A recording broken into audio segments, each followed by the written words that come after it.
Assalamualaikum warahmatullahi wabarakatuh. Alhamdulillahi rabbil alamin.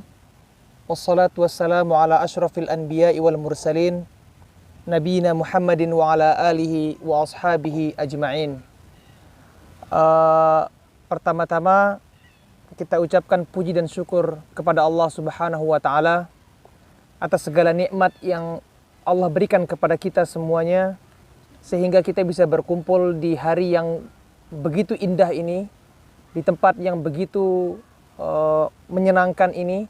Bersama-sama kita berkumpul dan kita alhamdulillah telah selesai salat zuhur secara berjamaah. Mudah-mudahan Allah Subhanahu wa taala menerima segala amal ibadah kita semuanya, amin.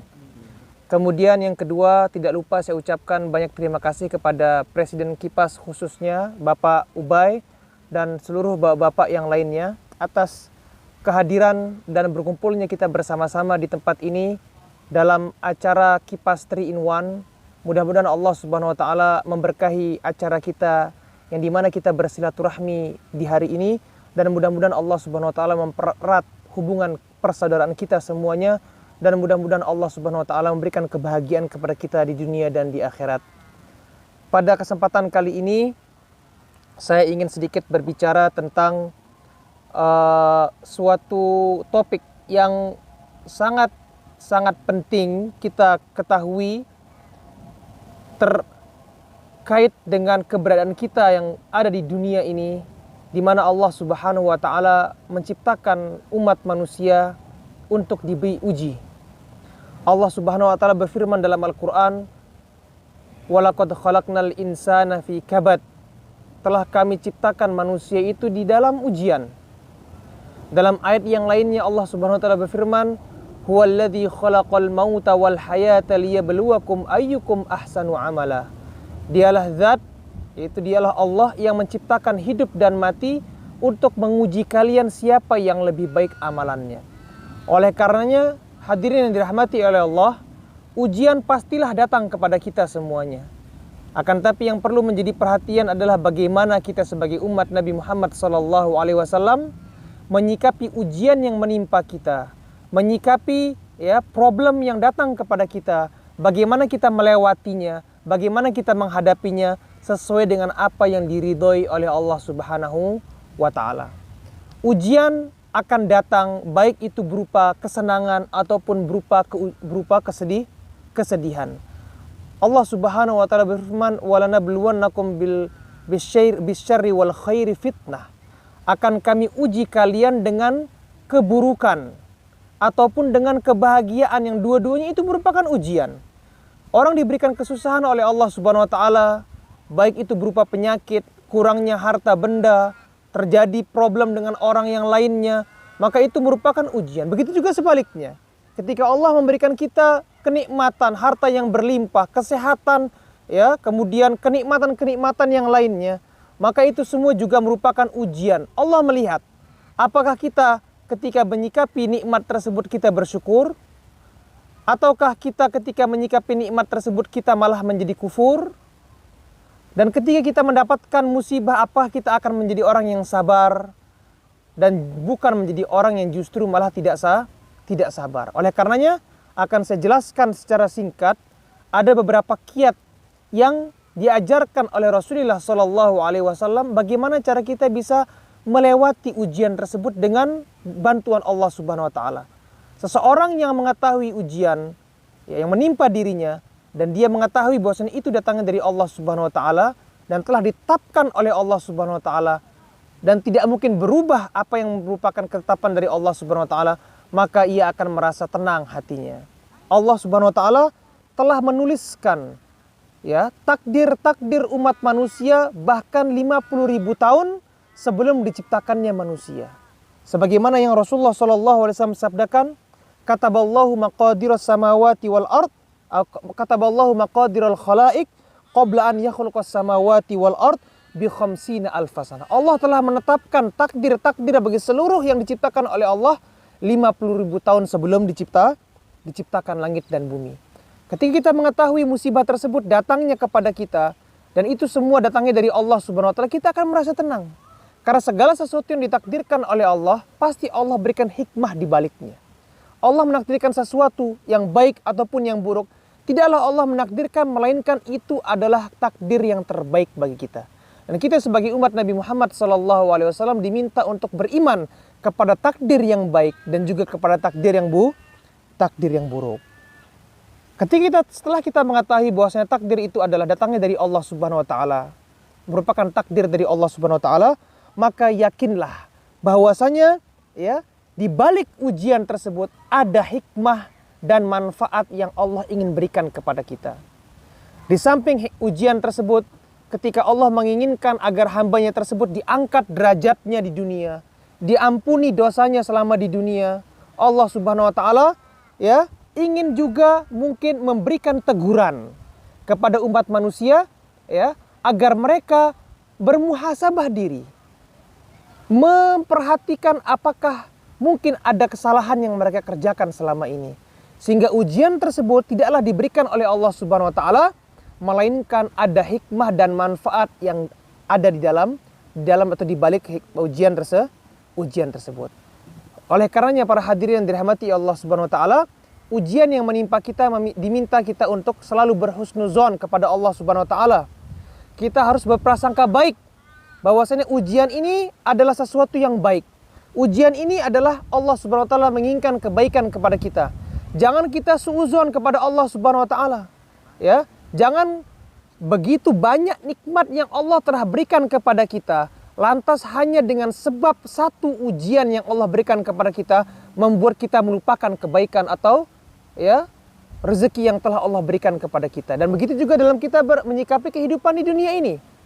Ketika kita berjumpa dengan seseorang, kita berteman dengan seseorang, maka jangan kita melihat satu kesalahan dari teman tersebut lantas membuat kita menganggap dia adalah orang yang tidak baik atau tidak bermanfaat. Jangan kita menjadi orang yang hanya melihat keburukan orang saja.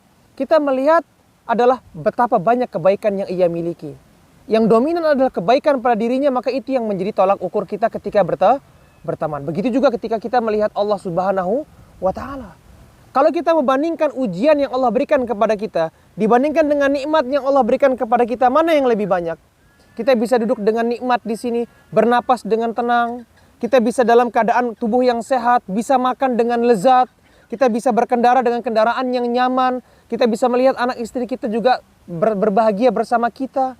Terlalu banyak kenikmatan yang Allah berikan. Lantas hanya dengan satu ujian yang Allah berikan, kemudian kita akan bersuuzon dan berprasangka buruk kepada Allah Subhanahu wa taala, seolah-olah Allah Subhanahu wa taala tidak menginginkan kebaikan kepada kita. Maka pentingnya kita apa? Kita untuk apa? Memperbaiki hati kita, membersihkan hati kita kepada Allah Subhanahu wa taala khususnya dan kepada siapapun kita berteman.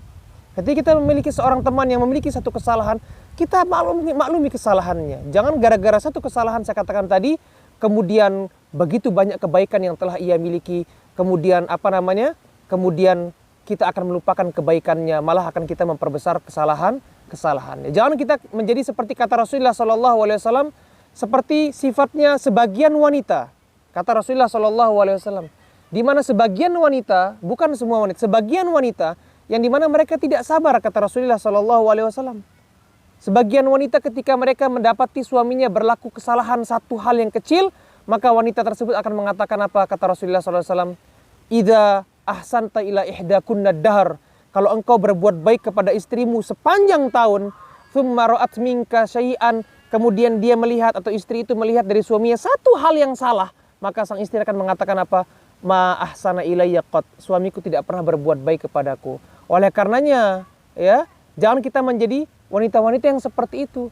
Kita sebagai orang laki-laki dan juga ibu-ibu sekalian semua, jangan bermetode ya dalam hidup seperti itu. Hanya melihat keburukan orang saja, lihat kebaikan yang telah ia lakukan. Seperti itulah kita mengapresiasi kehidupan orang yang lainnya. Kemudian hadirin dirahmati Allah Subhanahu wa taala, untuk meringankan beban yang kita rasakan ini dan membuat kita menjadi orang yang bersyukur kepada Allah Subhanahu wa taala, ingatlah, sebesar apapun ujian yang menimpa kita, tidak ada bandingnya jika dibandingkan dengan ujian yang telah diberikan kepada Rasulullah SAW.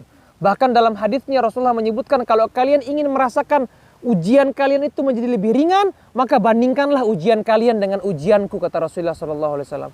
Kita mungkin merasa mendapatkan ujian ini, ujian itu. Kalau kita bandingkan dengan Rasulullah SAW, maka tidak ada bandingannya. Rasulullah SAW dikejar, ingin dibunuh, diusir dari rumahnya, keluarganya terancam, hartanya dirampas dan lain sebagainya. Maka lantas kita mengatakan ujian kita ini terlalu besar, membuat kita akan tidak bersyukur dan tidak bersabar kepada Allah Subhanahu wa taala. Maka perbanyak kita merenung, melihat bagaimana ujian yang diberikan oleh Allah kepada Rasulnya. Jika dibandingkan dengan ujian kita, maka ujian kita tidaklah seberapa. Kemudian hadirin yang dirahmati Allah Subhanahu wa taala, seseorang yang diuji, semakin banyak dia diuji, menunjukkan semakin meningkat imannya di mata Allah Subhanahu wa taala. Bukankah Rasulullah menyebutkan sesungguhnya orang yang paling banyak atau paling dahsyat ujiannya di dunia ini adalah para nabi, kemudian semisalnya dan semisalnya. Sehingga kalau kita mendapati diri kita terlalu banyak diberikan ujian oleh Allah Subhanahu wa taala, mungkin itu pertanda baik bahwasanya Allah Subhanahu wa taala ingin meningkatkan keimanan kita. Ingin apa? Mengangkat derajat kita. Karena Allah akan menguji hambanya sesuai dengan kadar keimanannya. Kata Rasulullah SAW, asyaddun nasi balaan al-anbiya. Orang yang paling banyak ujiannya adalah para nabi. Tsummal amthal fal amthal. Kemudian yang semisal dengan nabi, kemudian yang semisal dengan nabi. Kalau di dalam keimanannya itu kuat, kata Rasulullah SAW, dia akan diuji dengan ujian yang begitu besar. Kalau keimanannya kecil, kata Rasulullah SAW, maka dia akan diuji dengan kadar keimanannya. Maka kalau kita mendapati diri kita diberikan ujian oleh Allah SWT, kita harus bersyukur. Karena tanda itu mungkin tanda Allah SWT menunjukkan kepada kita bahwasannya kita adalah orang yang memiliki keimanan yang tinggi di mata Allah Subhanahu wa taala. Yang terakhir, yakinlah hadirin dirahmati Allah Subhanahu wa taala bahwasannya di balik atau sesudah adanya kesusahan, sesudah adanya ujian, pasti ada kemudahan. Tidak mungkin Allah Subhanahu wa taala menguji terus hambanya tanpa ada memberikan kenikmatan kepada hambanya.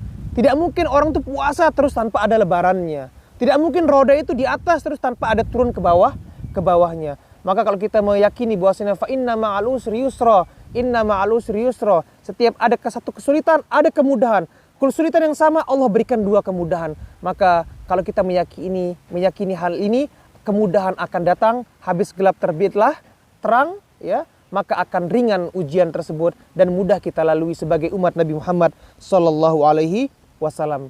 Mudah-mudahan Allah Subhanahu wa taala ya memberikan kita kekuatan untuk menghadapi ujian dalam hidup ini, menghadapi ujian yang menimpa kita, kita bisa lalui dengan bersabar untuk meraih pahala yang sangat besar dari Allah Subhanahu wa taala, karena Allah telah menjanjikan orang-orang yang bersabar atas ujian yang diberikan kepada mereka, maka mereka akan diberikan pahala tanpa batas. Allah berfirman, innama yuwaffas sabiruna ajruhum bighairi hisab.